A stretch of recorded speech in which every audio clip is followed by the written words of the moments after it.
In this video, the Bitcoin price is trying to break down from this ascending triangle. But take a look at this, guys. We are not seeing any sell volume. Question is, where are we headed with the Bitcoin price? And on top of that, we are also going to give you a quick update with the SLP price action, as right now we are heading to the downside with SLP. What will happen next? Stay tuned to know more.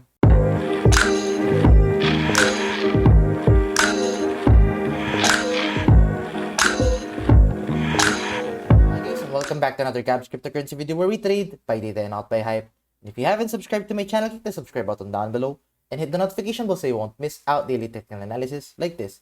So let's dive into this video and let's give you a quick recap of our previous analysis. So diba sa previous analysis, we are still monitoring this ascending triangle in the daily time frame. But take a look at this, guys. We started breaking down. But if we're going to look at the sell volume, wala tayong sell volume. So that is indicating that that is not a confirmed breakdown.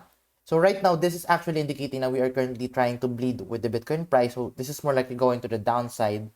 Kasi look at this, we are actually starting to break down from this ascending triangle. But ang problem nga lang talaga is walang sell volume. So possible na mag-consolidate tayo dyan, mag-bleed and then consolidate. Kasi yun nga wala tayong sell volume upon this breakdown. So that is not a confirmed breakdown talaga. So in this case, I don't think na may magandang opportunity for the bigger time frame as of the time being. But ito yung gusto ko ipakita sa inyo for the very short term. Kasi if we're going to zoom in dito in the 15-minute time frame, look at this. Ito yung 15 minutes. We are starting to see this increasing price while the RSI is declining. So that is a sign of a bearish reversal to the downside. So right now, we might see Bitcoin go down to the downside. And siguro, para maging clear yung magiging next movement, I think ang maganda tingnan dito is the 50 moving average in the 15-minute time frame kasi dun tayo nag-play out. But right now, we are actually starting to touch within that area. So, I think nag-play out na actually currently yung ating bearish divergence within the 15-minute time frame. So, as of the time being, if this already plays out, then I think we have to wait out for the next indicators to form. But yeah, as of the time being, siguro ang maganda tingnan dito, if let's say nag-decline to the downside, ang mangyayari is dapat magkaroon tayo ng declining price while the RSI is increasing. Kasi if nakakita tayo ng ganong indicator, then that is a sign of a bullish reversal. So right now, yun yung ating aabangan if magkakaroon tayo ng bullish divergence dito kay Bitcoin price, which is right now, wala pa tayo nag-form ng bullish divergence. So that is what I am currently monitoring with the Bitcoin price for the very short term in the 15-minute time frame.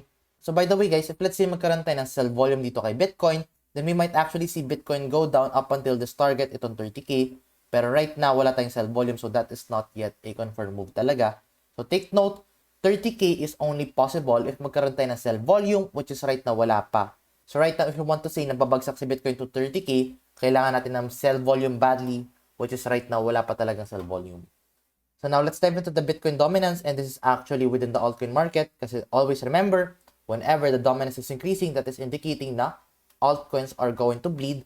Pero if this is declining, then that would indicate na altcoins are going to perform better.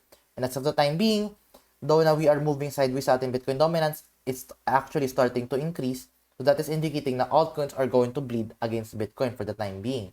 And if you're going to look at Ethereum right now, siguro let's try to look at this in the 15-minute time frame. Ganun ngayon nangyayari ngayon, mas lalo nagde-decline si Ethereum for the very short term. If you're going to look at this in the 15-minute time frame, mas steep yung kanyang pag-decline as compared to Bitcoin na hindi ganun kalalim yung kanyang pag-decline. Kay Ethereum, mas malalim sa time at the time being. So, ganun yung nangyari, ganun yung nagiging effect ng ating Bitcoin dominance. But right now for Ethereum, if let's say lalo mag-decline si Bitcoin, at the same time tumaas si Bitcoin dominance, then that is not going to look good for the Ethereum price action. And same goes with the SLP price action kasi look at this, diba? Bitcoin is trying to decline, at the same time dominance is increasing, that would indicate na altcoins are going to underperform. That is also being seen in the SLP price action. So as you can see, SLP is declining because of the increasing Bitcoin dominance, at the same time, Bitcoin is declining. So that is not the best scenario na dapat mangyari. But take a look at this. Siguro let's try to look at this in the 15-minute or hourly time frame. And let's try to understand the hourly time frame kung ano nangyayari ngayon. While SLP is trying to decline to the downside, nagde-decline siya, but take a look at the RSI. Nag-oversold tayo. That is indicating na nagkaroon tayo ng buy opportunity. But in this case, if nagkaroon tayo dito ng bullish divergence dito, if let's say nag-decline to further, at the same time, nag-continuous pa din yung increase ng RSI, then we might see a possible short-term reversal dito kay SLP.